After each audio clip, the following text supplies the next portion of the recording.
It's the 27th of October, which means another week has passed in Parliament.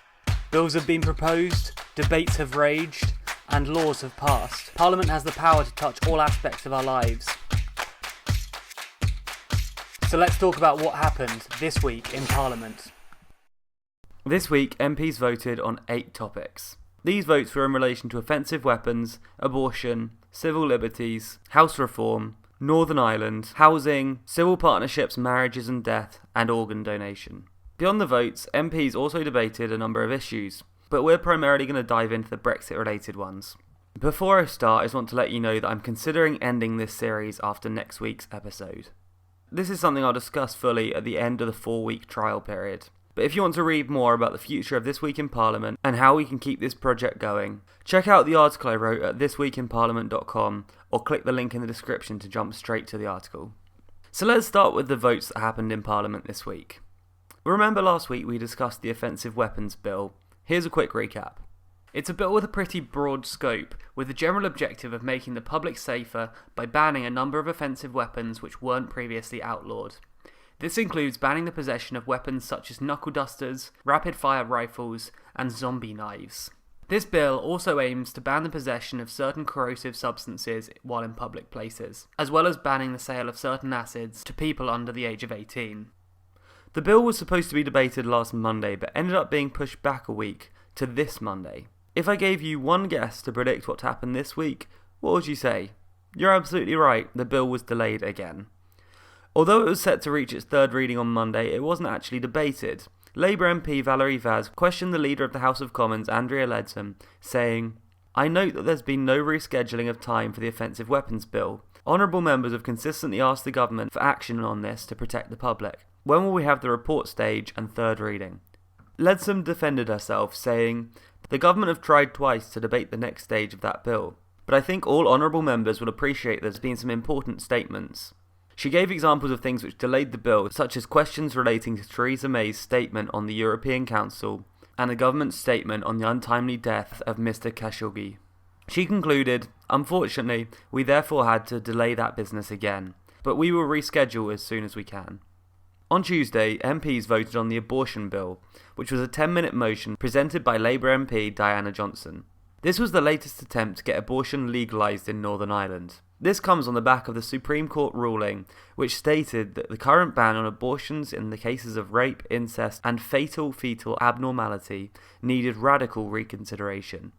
1961 law, the Offences Against the Persons Act, banned abortion in the UK, unless the fetus put the mother's life or health at risk. In 1967, the Abortion Act provided exemptions to the law, meaning people living in England, Wales and Scotland were allowed to begin getting abortions. The Abortions Act was never applied in Northern Ireland, and as such, abortion is still illegal in the country. In the Commons, Johnson said that her bill was designed to stop women facing the criminal courts for decisions about their own bodies, going on to say that the law needs updating to represent the changing attitudes in our society. Johnson and others pushing for similar bills see now as the ideal timing, as the Northern Irish Assembly hasn't sat since March 2017. That's a story for another day, and as such, the UK could push through the bill while they aren't seated. Conservative MP Fiona Bruce said that doing so would go against the principle of devolution. This is a stance that the Prime Minister has also upheld, stating in relation to similar bills that abortion was best decided by locally accountable politicians. Despite Bruce's and May's oppositions, the bill was approved by the House at its first reading, with 208 ayes and 123 noes. As such, the bill will continue to a second reading in November. If you want us to cover the topic of why the Northern Irish Assembly aren't sitting at the moment, give this video a thumbs up and let us know in the comments below.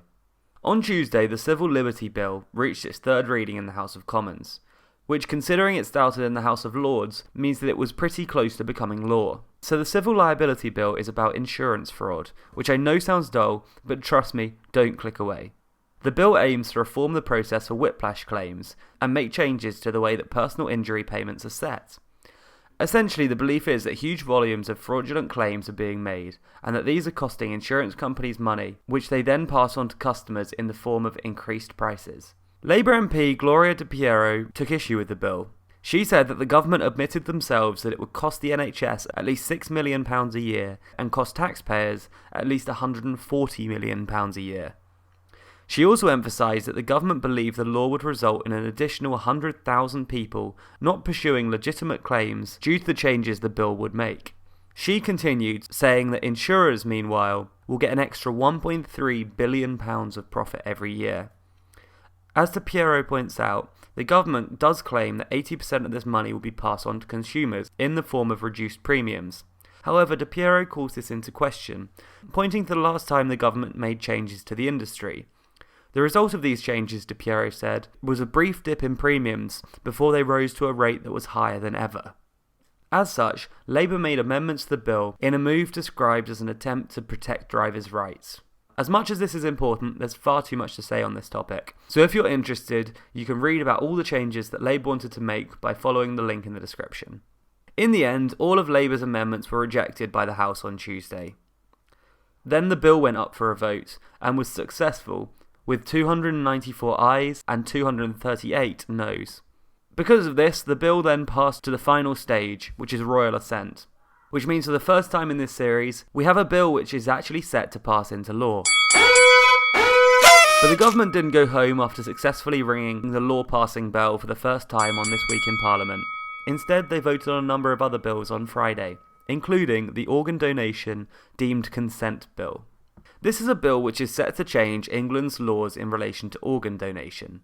Essentially, the new law would presume that adults in England want to be organ donors unless they specifically state their decision not to donate.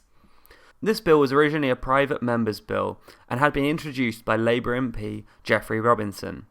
Despite this, the bill has a lot of cross-party support, with a number of Conservative MPs praising the bill during Friday's vote. Labour MP Dan Jarvis stated the importance of the bill in his opening remarks, commenting that only 1% of those who died last year died in circumstances which allowed for a donation to take place. This means that even though hundreds of thousands of people across the country are registered as potential donors, only a small handful will ever be in a situation that would allow for a donation to take place. The government estimates that more than 5,000 people are currently waiting for an organ transplant in the UK, and that the bill would save up to 700 lives a year. Jarvis said that the bill was not about the state taking control of people's organs, going on to say that if people want to opt out, that is absolutely fine, and I'm entirely respectful of any decision of anyone, whatever reason, so to do. No questions will be asked, and there'll be no hard feelings. The bill was agreed to without even needing to go to a vote, and as such, it was passed to the next stage. The House of Commons also discussed a number of other important issues, but we're going to focus on the ones related to Brexit. These were debates related to withdrawing from the EU customs union and the Prime Minister's comments regarding the European Council. So indulge me for a bit, let me change the colour scheme and let me do my favourite thing, explain Brexit. On Monday, MPs discussed the EU customs union and the draft withdrawal agreement. In the debate, Economic Secretary to the Treasury and Conservative MP John Glenn explained how the UK's continued relationship with the EU customs union was set to work. He told the House that the common rules would remain in place throughout the implementation period to give businesses and citizens critical certainty. This will mean that businesses can trade on the same terms as now until the end of 2020. As the Prime Minister has said, a further idea has emerged, and it is an idea at this stage, to create the option to extend the implementation period for a matter of months, and it would only be a matter of months. But the Prime Minister has made it clear that this is not expected to be used, because we're working to ensure that we have a future relationship in place by the end of December 2020. Glenn said all of this in response to a question posed by fellow Conservative MP John Redwood. Redwood had asked him, will the government make a statement on the additional costs of staying in the EU customs union after 2020, and provide an estimate to the total costs of the current draft of the withdrawal agreement? Glenn wasn't able to give the MP an exact figure, instead saying that the length and cost of any extension to the implementation period are subject to negotiations. Redwood shot back, suggesting that the Treasury should do some calculations. Glenn said that he recognised Redwood's concerns, but said that we're in a delicate stage of negotiations, and the Prime Minister will be speaking to the House shortly. Glenn did give a direct answer to Redwood's second question though, saying that during the progression of our exit negotiations, we reached a financial settlement with the EU that did two things: honoured our commitments made during our membership, and ensured the fairest deal possible for UK taxpayers. In December, we estimated the size of the settlement to be between £35 billion and £39 billion.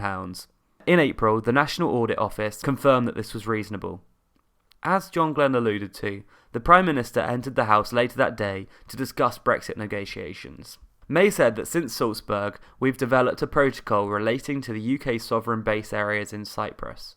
Also, following discussions with Spain, and in close cooperation with the government of Gibraltar, heralding a new era in our relations, we also have a broad agreement on the structure and scope of the future relationship, with important progress made on issues such as security, transport and services.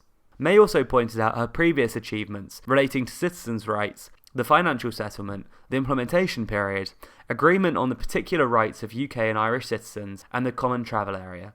She said that taking all of that together, 95% of the withdrawal agreement and its protocols are now settled. There's only one real sticking point left, but it's a considerable one, which is how we guarantee that in the unlikely event that our future relationship is not in place by the end of the implementation period, that there's no return to a hard border between Northern Ireland and Ireland. May discuss the issue of a backstop in great detail, and if you're interested, we covered this topic in our latest Brexit Explained video. Labour leader Jeremy Corbyn responded to May's remarks, describing the negotiations as a mixture of failure, denial and delusion. Also saying, the Prime Minister says that 95% of the deal is done, but previously she told us that nothing is agreed until everything is agreed. Which is it?